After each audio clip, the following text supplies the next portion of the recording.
ये कहानी है बूढ़े बुढ़िया और मिट्टी के बच्चे की। एक दिन बूढ़ा बुढ़िया के पास जाता है और कहता है, क्या हुआ, ऐसे चुपचाप क्यों बैठी हो? तो क्या दीवारों से बात करूं? खुद तो इधर उधर टहलने चले जाते हो और इधर मैं अकेली। क्यों ना एक मिट्टी का बच्चा ही बना लिया जाए, उसी से मन बहला लिया करेंगे। कहते तो ठीक हो, हमारी कोई औलाद नहीं है तो मिट्टी का बच्चा ही बना लेते हैं। तो मैं अभी जाकर तालाब से मिट्टी लेकर आता हूँ। बूढ़ा एक बड़ा सा टोकरा उठाकर तालाब से मिट्टी लाने के लिए चल देता है।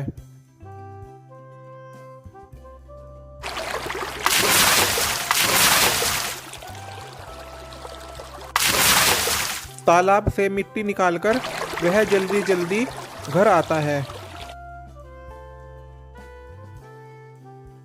बूढ़ा मिट्टी लाकर बुढ़िया को दे देता है।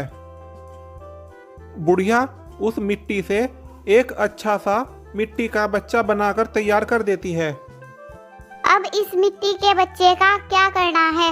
अब इस मिट्टी के बच्चे को आग में पका लेते हैं। बुढ़िया उस मिट्टी के बच्चे को पकाने के लिए आग में रख देती है और खुद दोनों आराम करने लग जाते हैं। थोड़ी देर बाद, माँ, मुझे भूख लगी है, मुझे कुछ खाने को दो ना।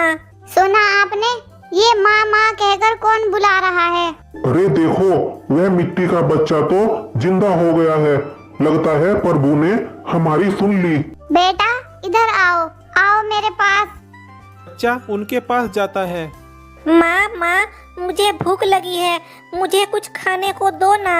क्यों नहीं बेटा, चलो घर में तुम्हें कुछ खाना देती हूँ। वे तीनों घर के अंदर चले जाते हैं। बेटा ये दाल चावल है, इसे खा लो। वह बच्चा दाल और चावल को हांडी सहित खा जाता है। अरे नास मिटे, तू तो सारी दाल और चावल खा गया, अब हम क्या खाएंगे? ऐसा कर, तू मुझे भी खा ले। बच्चा उस बूढ़े को भी खा जाता है। अरे नास मिटे बच्चे, तुम तो मेरे बूढ़े को खा गए, अब बचा ही क्या है, मुझे भी खा ले। इतना सुनकर बच्चा बुढ़िया को भी खा जाता है। उसके बाद वह घर से बाहर आता है। थोड़ी दूर जाने के बाद उसे एक लड़की मिलती है। मिट्टी के बच्चे, तुमने इतना खा लिया है, तुमसे तो चला भी नहीं जा रहा है। दाल की सारी हांडी खाई, बूढ़ा खाया, बुढ़िया खाई, अब मुझे भूख लगी है, मैं तुझे भी खाऊंगा। इतना कहकर वह उस लड़की को खा जाता है। लड़की को खाने के बाद वह आगे जाता है तो उसे रास्ते में एक भैंस मिलती है।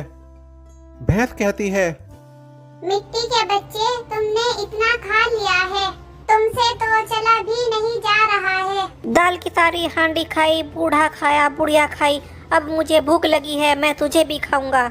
इतना बोलकर वह बच्चा उस भैंस को खा जाता है। भैंस को खाने के बाद वह थोड़ा आगे जाता है तो उसे रास्ते में एक गोरिल्ला मिलता है।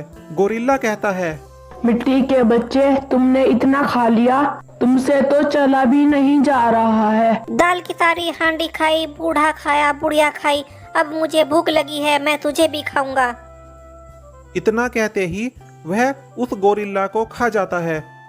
गोरिल्ला को खाने के बाद वह आगे जाता है तो उसे एक शेर मिलता है। शेर कहता है, मिट्टी के बच्चे, तुमने इतना खा लिया, तुमसे तो चला भी नहीं जा रहा है। दाल की सारी हांडी खाई, बूढ़ा खाया, बुढ़िया खाई, अब मुझे भूख लगी है, मैं तुझे भी खाऊंगा। मिट्टी का बच्चा उस शेर को भी खा जाता है। शेर को खाने के बाद जब वह आगे जाता है तो उसे एक बकरी मिलती है। मिट्टी के बच्चे, तुमने इतना खा लिया है, तुमसे तो चला भी नहीं जा रहा है। दाल की सारी हांडी खाई, बूढ़ा खाया, बुढ़िया खाई, अब मुझे भूख लगी है, मैं तुझे भी खाऊंगा। अरे भैया, आपसे तो चला भी नहीं जा रहा है, मुझे कैसे खाओगे? एक काम करो, आप आराम से खड़े रहो, मैं भागी भागी आऊंगी और तुम्हारे मुंह में घुस जाऊंगी। बकरी दौड़ी दौड़ी आती है और उसके पेट में अपने तेज सींग घुसा देती है। मिट्टी का बच्चा चूर चूर होकर बिखर जाता है और सभी आदमी और जानवर आज़ाद होकर बहुत खुश होते हैं।